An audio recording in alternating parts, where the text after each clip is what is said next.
It was supposed to be just another quiet shift on the moon. The lunar monitoring hub sat nestled in the shadow of Tycho crater, a dome of reinforced glass and steel humming, with the soft whir of servers and life support systems. Outside, the surface stretched in pale gray silence, no wind, no birds, just endless dust and stars that never blinked. Inside, the work was routine, tracking deep space traffic, logging telemetry, making sure nothing drifted off course. Nothing exciting, nothing dangerous, except that day something did. She'd been reviewing automated logs from the outer asteroid belt, just a quick scan before her shift ended, when a flicker in the data caught her eye. The UES Persephone, Earth's fleet flagship, had logged a standard patrol route. But the actual trajectory? It didn't match. Not even close. Instead of skirting the edge of the belt like it was supposed to, the ship had dipped deep inside, near a zone marked restricted gravitational anomalies. And it hadn't just passed through. It had lingered. For nearly 6 hours, her fingers hovered over the keyboard. That wasn't just odd. It was impossible because there was one rule, just one, that everyone, from the lowest tech on the moon to the highest council on Earth, knew by heart. Don't interfere with Earth's fleet. Not because they were fragile, not because they needed protection, but because they were untouchable. After the Europa incident, when a fleet vessel accidentally triggered a cascade failure in a Jovian research station, killing 47 people, the world had agreed Earth's fleet would operate with total autonomy. No questions, no oversight. They were humanity's shield against the unknown, and questioning them was seen as risking everything. So when she flagged the anomaly and sent a quiet alert up the chain, she didn't expect much. Maybe a note in a log, maybe a follow-up in a week. What she got was a call 10 minutes later, from someone 3 levels above her clearance. "Don't chase ghosts," the voice said, calm but firm. "Fleet maneuvers are classified for a reason. Your job is to monitor civilian traffic, not second-guess command decisions." She opened her mouth to argue about the mismatched coordinates, the missing energy logs, the fact that no ship should be able to stay that long in a high-radiation zone without shielding upgrades, but the line went dead. That night, she couldn't sleep, not because she was scared, but because something felt off. She'd worked in space systems for 12 years. She knew how clean data was supposed to look. And this was messy. Too messy for a ship like the Persephone, which ran on military-grade AI and had a crew trained to perfection. It was like seeing a perfectly tuned engine suddenly sputter for no reason. Except no one was allowed to check under the hood. So she did what any curious person would do when told not to look. She looked harder, using an old diagnostic backdoor, a tool left over from the hub's early days. Before Fleet took over most of the network, she pulled raw sensor feeds from 3 independent deep space observatories. Not official channels, not Fleet-approved, just cold, unfiltered data from telescopes floating near Mars and the Lagrange points. And there it was. The Persephone hadn't just entered the restricted zone. It had deployed something. A small craft, unregistered, unmarked, had detached from its hull and vanished into the heart of the asteroid field. Then 2 hours later, a brief, intense energy spike. Not nuclear, not thermal. Something else. Something the sensors couldn't fully categorize, and then silence, no signal from the small craft. No report from the Persephone. Just a clean return to its scheduled route as if nothing had happened. She sat back, heart pounding. This wasn't a glitch. This was deliberate, but why? The restricted zone wasn't valuable. No rare minerals. No alien ruins, just rocks and radiation, unless they weren't testing navigation. Unless they were testing something else. She thought about the Europa incident again. How the official report blamed unforeseen plasma interactions. How families of the victims never got full answers. How quietly Fleet's budget had doubled the next year. A chill ran through her, not from the lunar cold, but from the weight of what she might be seeing. She tried one more time. This time she sent her findings to an old contact, a retired engineer who'd once worked on fleet comms before quitting abruptly, citing ethical concerns. She didn't ask for help. Just confirmation. "Does this look wrong to you too?" The reply came an hour later, encrypted and brief. "Burn that data. Forget you saw it. They're watching. That was it. No explanation." No comfort, just a warning wrapped in fear. Now she had a choice: walk away, pretend it never happened, go back to logging civilian cargo ships and enjoying her off hours watching Earth rise over the crater rim, or dig deeper. She knew the risks. Crossing Earth's fleet wasn't just career suicide. It could vanish you. Not in some dramatic explosion, but quietly. A system error in your oxygen recycler, a missed resupply drop, a sudden reassignment to a station with no return ticket. But then she thought about the families who never got answers after Europa, about the silence that followed every fleet incident, about how rules like "don't interfere" sounded noble until they became shields for secrets. She saved the raw files to a shielded drive. Not on the network, not in the cloud, just a small unmarked chip she slipped into her boot. And as she walked back to her quarters under the silent stars, she made up her mind she wouldn't interfere with the fleet. But she wouldn't let them hide, either, because someone had to remember what happened out there, even if the whole world pretended not to see. The drive stayed hidden in her boot for 3 days. She didn't touch it, didn't look at it. Every time she passed a security scanner or saw a fleet liaison officer in the corridor, her stomach tightened. Paranoia, she told herself. But paranoia kept you alive in places where silence was policy. Still, she couldn't stop thinking about that encrypted message. They're watching. Who was they? Fleet Command? UNSOC? Someone deeper? Quieter? Pulling strings from Earth's shadowed boardrooms? She didn't know. But she knew one thing. She couldn't do this alone. She needed someone who understood how the system worked, and how to break it without getting caught. That's when she remembered the broadcasts. Late at night, when most of the hub was asleep, a faint signal sometimes crackled through the old emergency band. A voice, calm and dry, dissecting space policy, questioning fleet budgets, pointing out gaps in official reports. No name, no face. Just facts, delivered like a weather report from the edge of truth. She'd always assumed it was some bored technician with too much time. Now she wondered if it was someone who'd been where she was, and walked away. Using a burner terminal in a decommissioned maintenance bay, one with no cameras and a patched-together power line, she sent a coded ping on the same frequency the voice used. Just 3 words, and Janus saw Europa. It was a gamble. Janus wasn't public. She'd only seen it once, buried in a corrupted log file, 2 letters before the rest vanished. But if the broadcaster knew about Europa, they'd recognize it as a test. 27 hours later, a reply came. Not through the network, but printed on a scrap of thermal paper slipped under her door during shift change. No signature, just coordinates and a time, and one line: bring the ghost. She knew what the ghost meant. The data.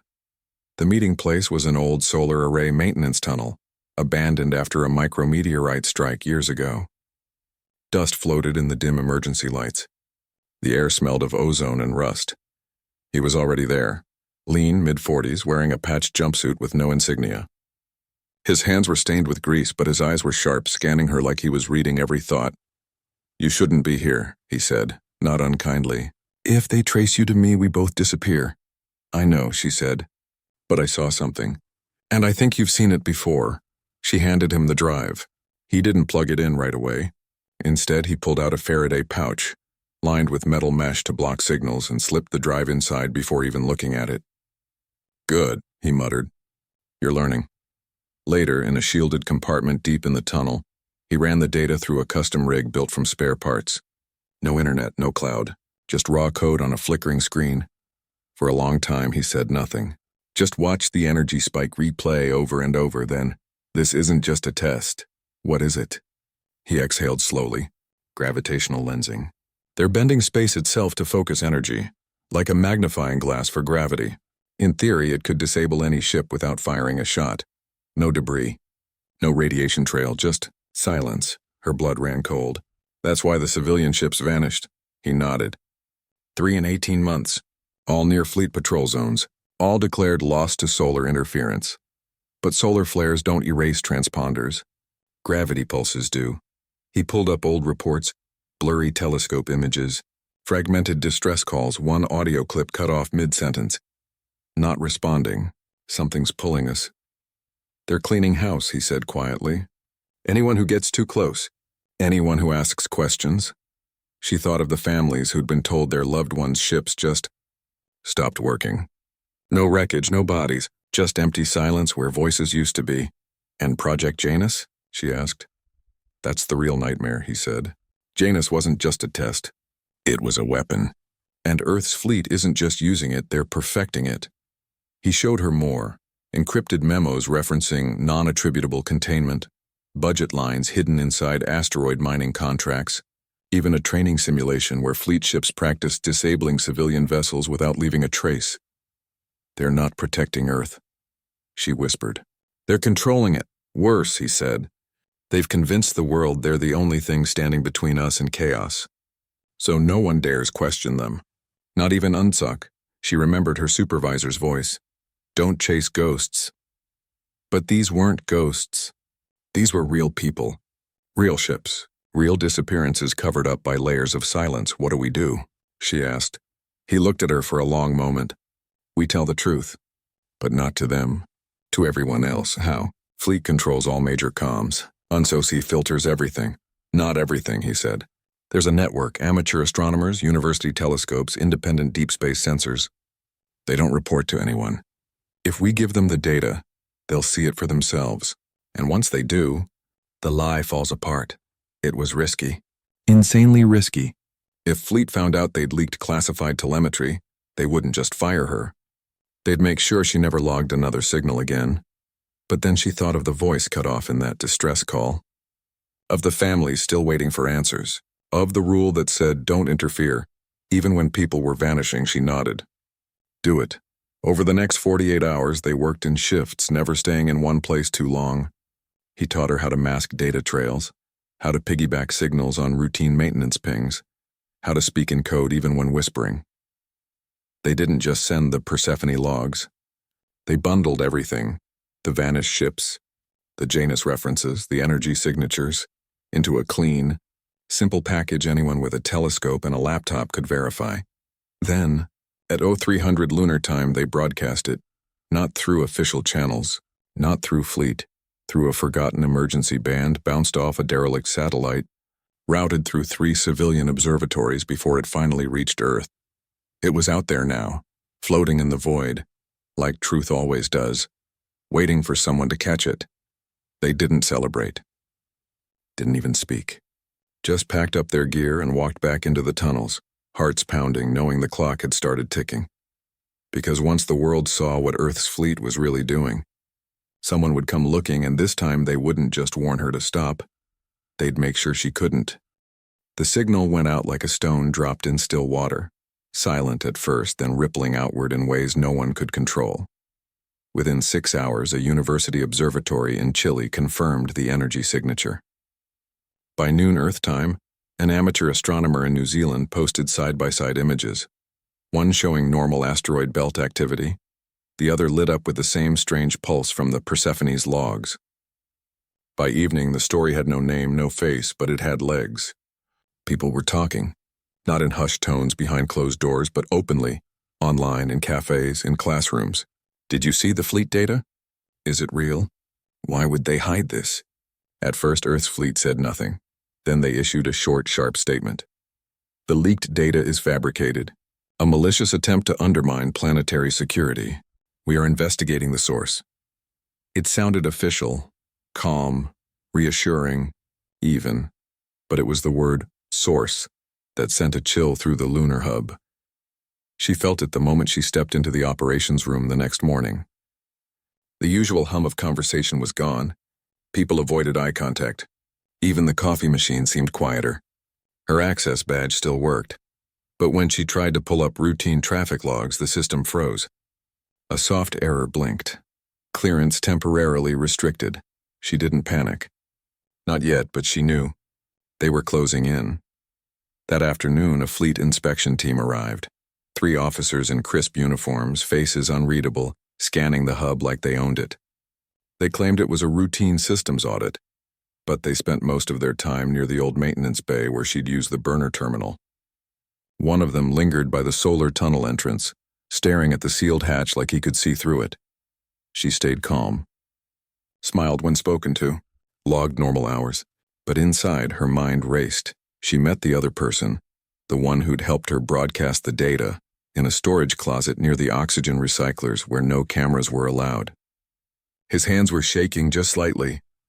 "They're not just looking," he whispered. "They're erasing. I checked the backup servers. Our transmission logs are gone. Wiped clean. Even the satellite bounce trail. Vanished. Can they trace it back to us? Not directly. But they don't need to. They'll pressure unsuck, freeze communications, lock down the hub, and then..." He didn't finish. He didn't have to. That night, the news broke wide open. A major independent news outlet published a full analysis, verified by 3 astrophysics labs, confirming the gravitational anomaly was real, unnatural, and matched no known natural phenomenon. Then came the clincher.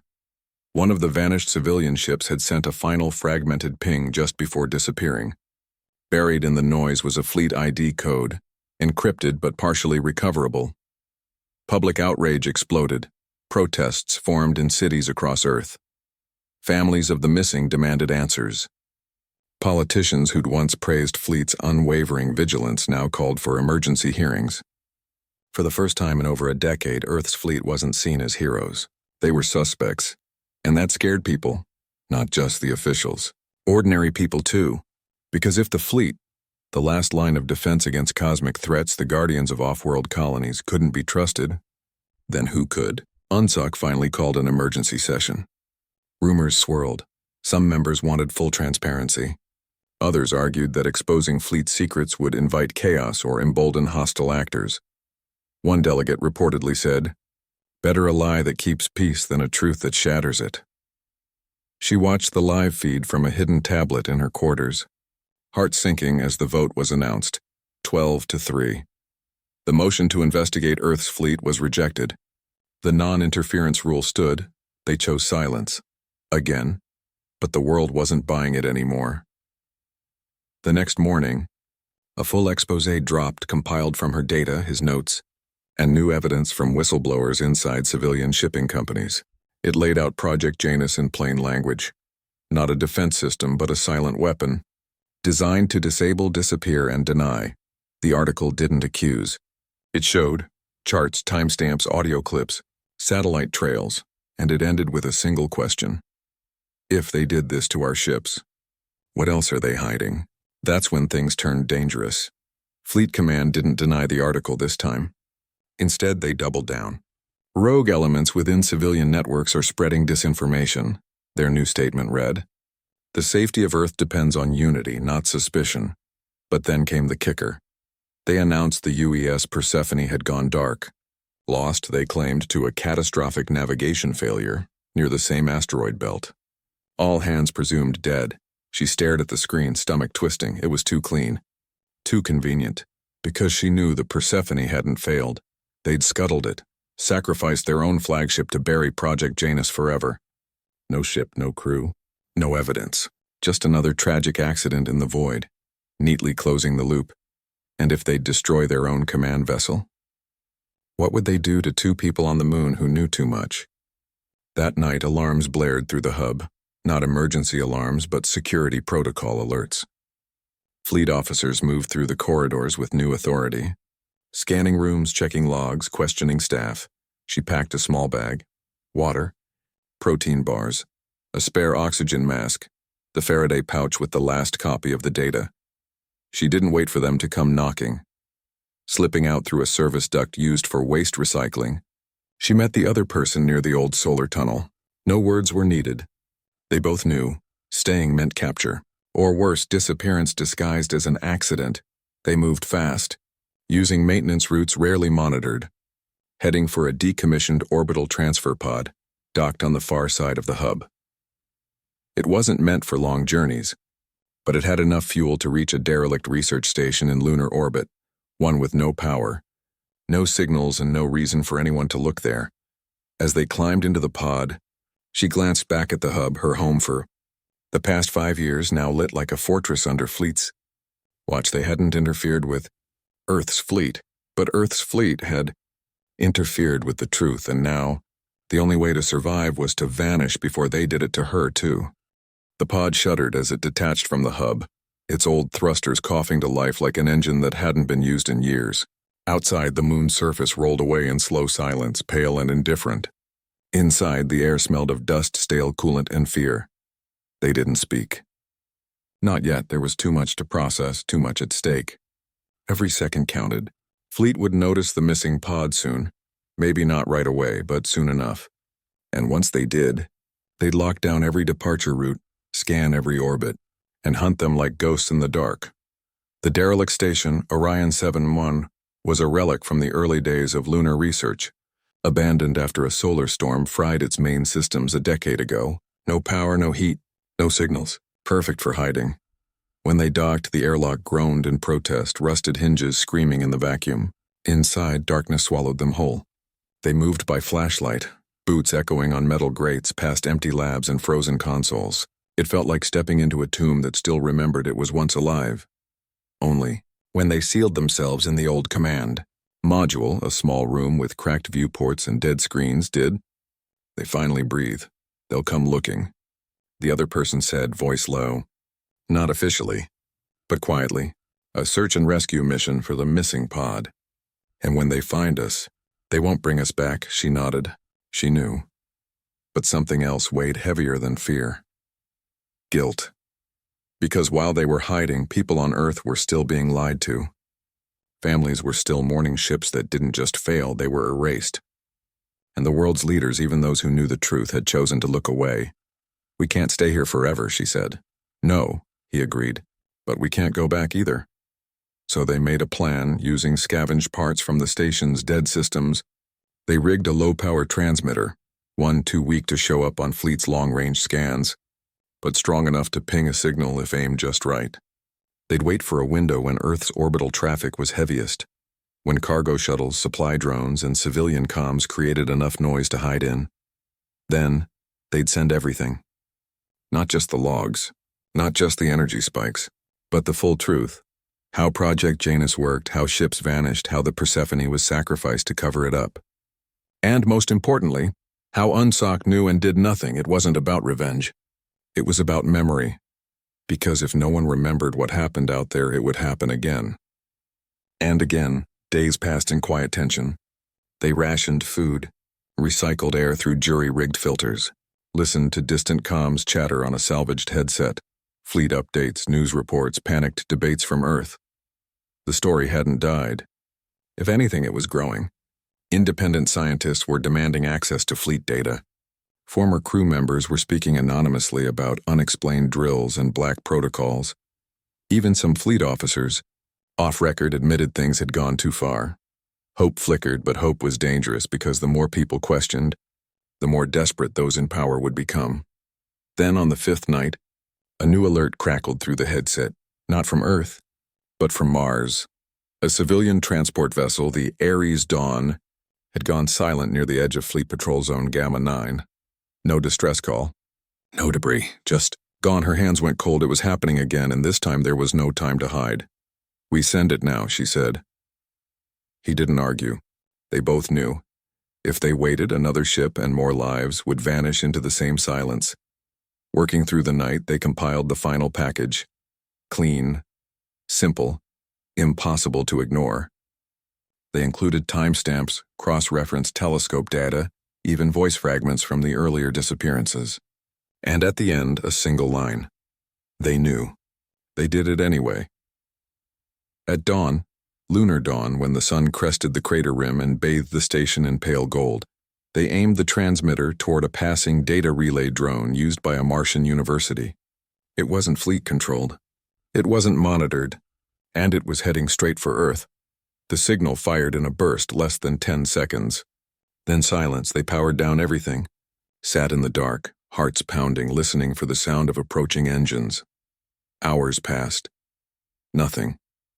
Then, a faint beep from the headset. A civilian news channel picked up through a distant satellite. Breaking update, a voice said, shaky with disbelief. We've just received a massive data drop. Anonymous, unverified, but already being analyzed by 3 independent labs. It appears to confirm long-standing rumors about Earth's fleet conducting unauthorized operations. including the use of experimental technology to disable civilian vessels. She closed her eyes. It was out. Really out. No more hiding behind classified stamps or national security. The truth was in the open, raw and undeniable. Within hours, protests erupted not just on Earth, but on Mars colonies, lunar outposts, even orbital habitats. People held vigils for the missing. Scientists demanded investigations. And for the first time, active duty fleet personnel began speaking up, some resigning, others leaking internal memos that confirmed everything. But the cost came fast. 2 days later, news broke that a key researcher who'd verified the gravitational pulse data had been arrested on cybersecurity charges. Another whistleblower vanished from a spaceport in Singapore. And the person who'd helped her broadcast the first leak, his signal went dark. No warning, no message. Just silence. She knew what it meant. They were cleaning house, not with loud violence, but with quiet removals. Legal, bureaucratic, invisible to most. The kind of disappearances that left no bodies. Only empty chairs and unanswered calls. She sat by the cracked viewport. Watching Earth hang in the blackness, blue, beautiful and broken by secrets, she wasn't safe. Maybe she never would be, but she'd done what she could because the rule had always been, don't interfere with Earth's fleet. But someone had to ask, what if the fleet was the one interfering with everything else? And now the world was finally listening. The call came through a patched-together relay. 3 satellites, 2 old comms boys, and a university weather drone bouncing the signal like a whisper passed hand to hand across the solar system. No video, just voice, clean, secure, and urgent. Can you speak? A calm voice asked. She took a breath. Yes. Then get ready. The assembly is in session. They're voting in 2 hours, and they want to hear from you. Her hands trembled, but she didn't say no. She'd been hiding, on Mars for weeks, deep in the rust-colored canyons of Valles Marineris, in a repurposed geology outpost with cracked solar panels and a generator that coughed more than it ran. The air was thin, the nights freezing, but no one looked for truth-tellers in places like this. Now they needed her, not as a fugitive, not as a suspect, but as a witness. With help from a network of quiet allies, scientists, retired pilots, even a few disillusioned fleet techs, they set up a secure uplink in the outpost's old observation dome. Wires snaked across the floor. Screens flickered to life. Outside, red dust swirled in the wind like the ghosts of every silenced voice. She didn't wear a uniform, didn't rehearse a speech, just sat in front of the camera, tired but clear-eyed, and waited. When the feed connected, she saw them, hundreds of delegates from every nation, every colony, every corner of human civilization. Some looked angry, some afraid, some hopeful, all watching her. She spoke slowly, plainly, no jargon, no drama. Just facts. She told them about the mismatched logs, the vanished ships, the energy spikes that shouldn't exist. The way Project Janus wasn't about defense. It was about control. She played the audio clip from the Ares dawn, cut off mid-sentence. She showed the timeline, how every disappearance happened just after someone asked too many questions. And then she said the hardest part. UNSOC knew. Not all of them, but enough. And they chose silence because they were afraid. Afraid that if people stopped trusting the fleet, we'd fall apart. She paused, looked straight into the lens. But trust isn't built on secrets. It's built on truth, even when the truth hurts. When she finished, the chamber was silent. Not the silence of dismissal, but the heavy, thoughtful quiet of people realizing they'd been lied to for years. The vote happened fast after that, not unanimous, not easy, but clear. By a margin of 89 to 41, the United Nations General Assembly passed Resolution 217. Earth's fleet would no longer operate without oversight. Civilian monitors, scientists, ethicists, independent engineers would be embedded in all major operations. All deep space missions would require transparent logs. And the non-interference rule, officially revoked. It wasn't perfect. It wouldn't bring back the lost ships or undo the cover-ups. but it was a start. Back on Mars, she let out a breath she didn't know she'd been holding. But the victory didn't feel like celebration, because while the world cheered the new rules, the cost was already tallied.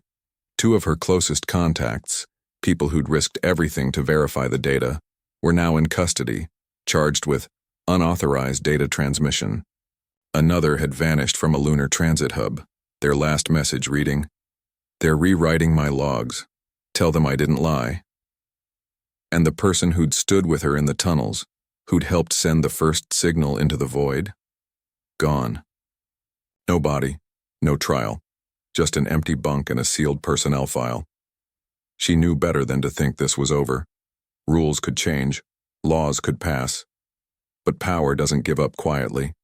Still, something had shifted. In the weeks that followed, new monitoring satellites launched, not built by governments but funded by public donations, universities, even school children sending in spare change. Their feeds were open to anyone with an internet connection. No passwords, no clearance levels, just raw data, streaming live from the edge of human reach. People started watching, not out of fear, but out of care. Parents showed their kids how to track ships on public dashboards. Students wrote code to flag anomalies. Retired astronauts offered free lectures on space ethics. A quiet movement grew, not of rebellion, but of responsibility. Humanity was learning to look up and pay attention. She stayed on Mars. Not because she had to, but because she finally felt safe. Not from bullets or black vans, but from silence. Here, in the red dust and thin air, truth didn't need permission to breathe. Sometimes at night she'd step outside the outpost and look up at Earth, just a bright blue dot in the sky. She'd think about all the people down there, living, their lives unaware of how close they'd come to losing not just ships, but the very idea that truth matters. And she'd remember the rule they'd all been taught. Don't interfere with Earth's fleet. But the real lesson wasn't in the rule.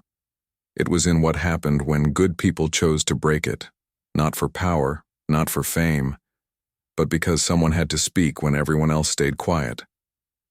The fleet still flew, still guarded the edges of human space. But now, they flew under watchful eyes, not just of governments, but of ordinary people who refused to look away.